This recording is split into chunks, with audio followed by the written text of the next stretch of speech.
नमस्कार, सत्यहिंदी.com में आपका स्वागत है। एक नजर अब तक की सुर्खियों पर। भारत में पिछले एक दिन में 92,596 कोरोना संक्रमण के मामले दर्ज किए गए हैं, जो कि एक दिन पहले दर्ज किए गए 86,498 मामलों से अधिक हैं। इसके अलावा एक दिन में 2,219 लोगों की मौत हुई है, जिसके साथ ही देश में कुल संक्रमितों का आंकड़ा 2,90,00,000 से अधिक हो गया है और मृतकों की संख्या 3,53,000 से अधिक हो चुकी है। इसके अलावा देश में पॉजिटिविटी रेट 4.67% चल रहा है। देश में पिछले एक दिन में दर्ज किए गए कुल मामलों में से 67% के लिए 5 राज्य जिम्मेदार हैं। ये राज्य हैं तमिलनाडु, केरल, महाराष्ट्र, कर्नाटक और आंध्र प्रदेश। तमिलनाडु में पिछले एक दिन में 18,000 से अधिक मामले दर्ज किए गए। केरल से 15,000 मामले मिले। महाराष्ट्र में 10,891 मामले मिले। इसके अलावा कर्नाटक में 9,808, आंध्र प्रदेश में 7,796 मामले दर्ज किए गए हैं। केंद्र सरकार ने मंगलवार को निजी अस्पतालों के लिए वैक्सीन की कीमत तय कर दी है। सरकार ने कहा है कि कोविशील्ड के लिए 780 रुपए, कोवैक्सीन के लिए 1,410 रुपए और रूस की स्पुतनिक वी वैक्सीन के लिए 1,145 रुपए चुकाने होंगे। सरकार ने कहा है कि वैक्सीन की कीमतों की हर दिन मॉनिटरिंग की जाएगी और अगर कोई भी प्राइवेट अस्पताल या टीकाकरण केंद्र लोगों से तय कीमतों से ज्यादा वसूल करता है तो उसके खिलाफ कड़ी कार्रवाई की जाएगी। इस साल के अंत तक सभी लोगों का टीकाकरण करा देने वाले सरकार के दावे को लेकर कांग्रेस ने सवाल किए हैं। कांग्रेस ने कहा कि सरकार इस साल के अंत तक सभी भारतीयों का टीकाकरण करा देगी। इसके लिए कोई रोड मैप प्रस्तुत करे कि वो किस प्रकार से सभी का टीकाकरण कराने वाली है। कांग्रेस ने आरोप लगाया कि सरकार हेडलाइन से चल रही है, डेडलाइन से नहीं। इसके अलावा कांग्रेस ने पूछा कि अभी भी लोगों को निजी अस्पतालों में भुगतान क्यों करना पड़ रहा है। विपक्षी पार्टी ने राज्यों को टीकों के आवंटन में पारदर्शिता और सभी लोगों के टीकाकरण के लिए जरूरी नीति पर चर्चा करने के लिए संसद सत्र की भी मांग की। पेट्रोल डीजल की कीमतों में फिर से इजाफा हुआ है। आज पेट्रोल और डीजल की कीमत में 19 पैसे की वृद्धि हुई। इसके साथ ही दिल्ली में पेट्रोल की कीमत 95 रुपए 56 पैसे हो गई और डीजल की कीमत 86 रुपए 47 पैसे हो चुकी है। इसके अलावा मुंबई में पेट्रोल की कीमत 101 रुपए 76 पैसे हो चुकी है और डीजल की कीमत 93 रुपए 85 पैसे हो चुकी है। बता दें 4 मई के बाद 22वीं बार ऐसा हुआ है जब पेट्रोल और डीजल की कीमत बढ़ाई गई है।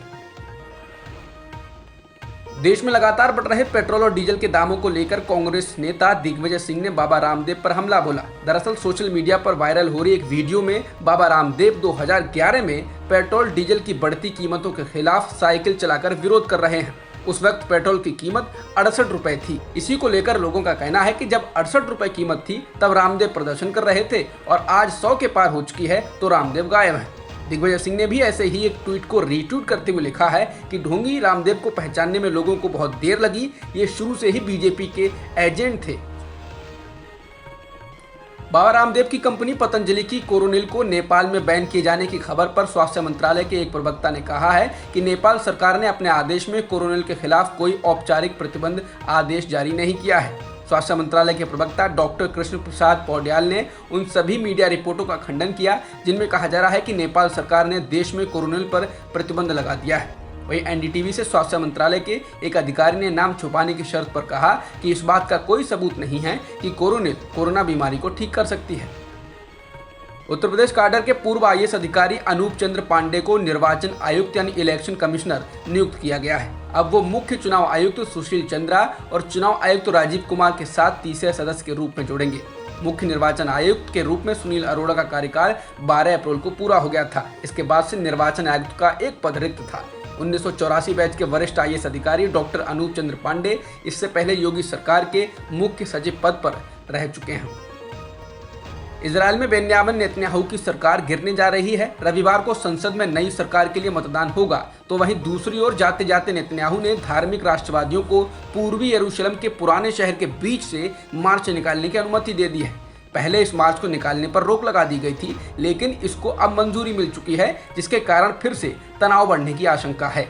यरूशलेम के मुस्लिम क्वार्टर से ये मार्च पहले गुरुवार को निकलने वाला था, लेकिन पुलिस ने असली रूट को खारिज कर दिया था। लेकिन अब ये मार्च मंगलवार को निकलेगा। वहीं गजा पर नियंत्रण करने वाले उग्रवादी संगठन हमास ने धमकी दी है कि अगर मार्च निकलता है तो टकराव होगा। हमास ने कहा कि हमें उम्मीद है कि हमने स्पष्ट संदेश दे दिया है ताकि मार्च वाला दिन 10 मई जैसा ना बन जाए। अब तक की खबरों में इतना ही। बाकी खबरों के लिए बने रहिए सत्यहिंदी.com के साथ। सत्य हिंदी का ऐप डाउनलोड करें गूगल प्ले स्टोर पर।